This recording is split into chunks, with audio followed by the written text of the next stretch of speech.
चाणक्य नीति 8वां अध्याय। भाग 1। नीच वर्ग के लोग दौलत चाहते हैं।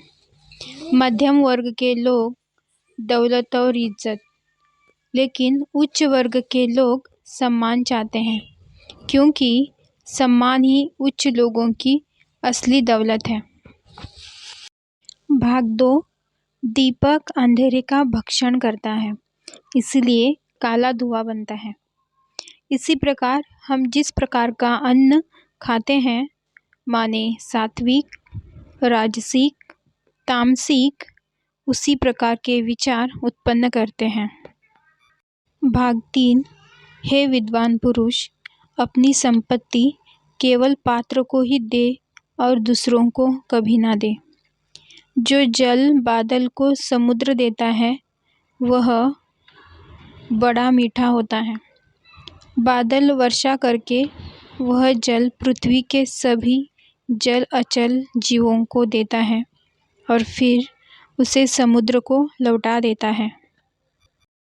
भाग 4।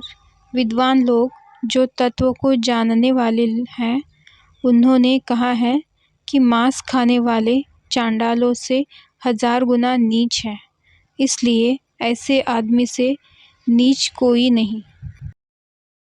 भाग 5। शरीर पर मालिश करने के बाद, स्मशान में चिता का धुआं शरीर पर आने के बाद, संभोग करने के बाद, दाढ़ी बनाने के बाद, जब तक आदमी नहा ना ले, वह चांडाल रहता है। भाग 6। जल अपच की दवा है। जल चैतन्य निर्माण करता है, यदि उसे भोजन पच जाने के बाद पीते हैं। पानी को भोजन के बाद तुरंत पीना विष पीने के समान है। भाग 7। यदि ज्ञान को उपयोग में ना लाया जाए तो वह खो जाता है। आदमी यदि अज्ञानी है तो खो जाता है। सेनापति के बिना सेना खो जाती है, पति के बिना पत्नी खो जाती है। भाग 8। वह आदमी अभागा है जो अपने बुढ़ापे में पत्नी की मृत्यु देखता है। वह भी अभागा है जो अपनी संपदा संबंधियों को सौंप देता है। वह भी अभागा है जो खाने के लिए दूसरों पर निर्भर है। भाग 9। यह बातें बेकार है। वेद मंत्रों का उच्चारण करना, लेकिन निहित यज्ञ कर्मों को ना करना। यज्ञ करना, लेकिन बाद में लोगों को दान देकर तृप्त ना करना। पूर्णता तो भक्तों से ही आती है। भक्ति ही सभी सफलताओं का मूल है। भाग 10।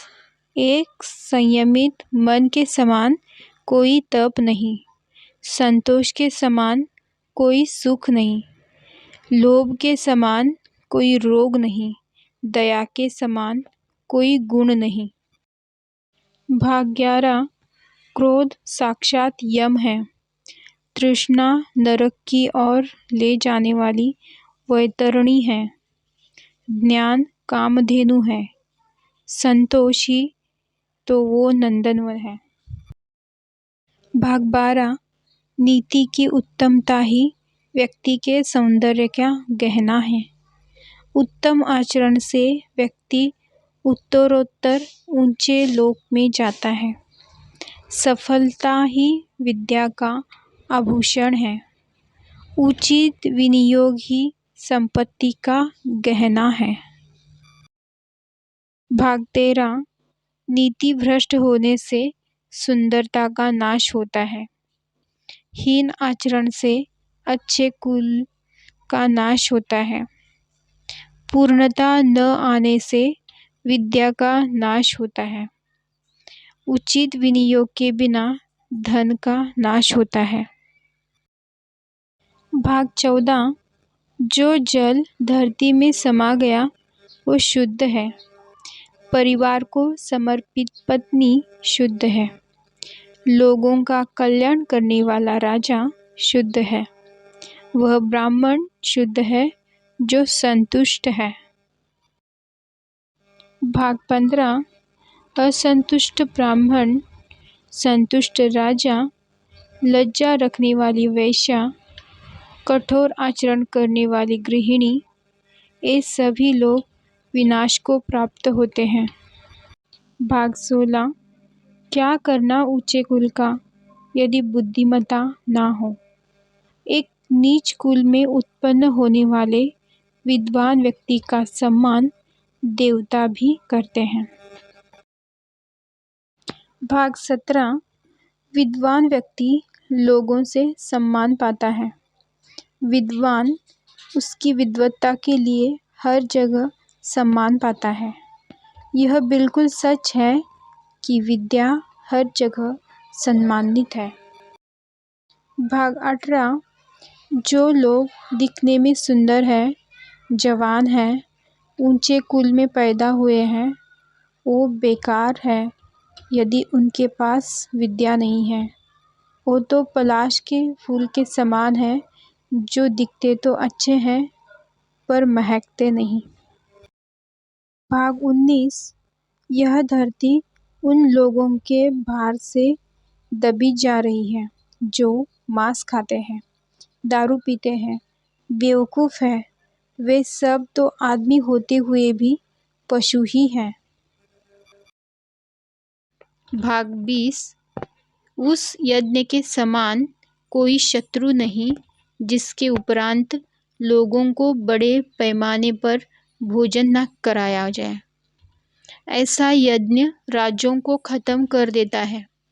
यदि पुरोहित यज्ञ में ठीक से उच्चारण ना करे तो यज्ञ उसे खत्म कर देता है, और यदि यजमान लोगों को दान एवं भेंट वस्तु ना दे तो वह भी यज्ञ द्वारा खत्म हो जाता है।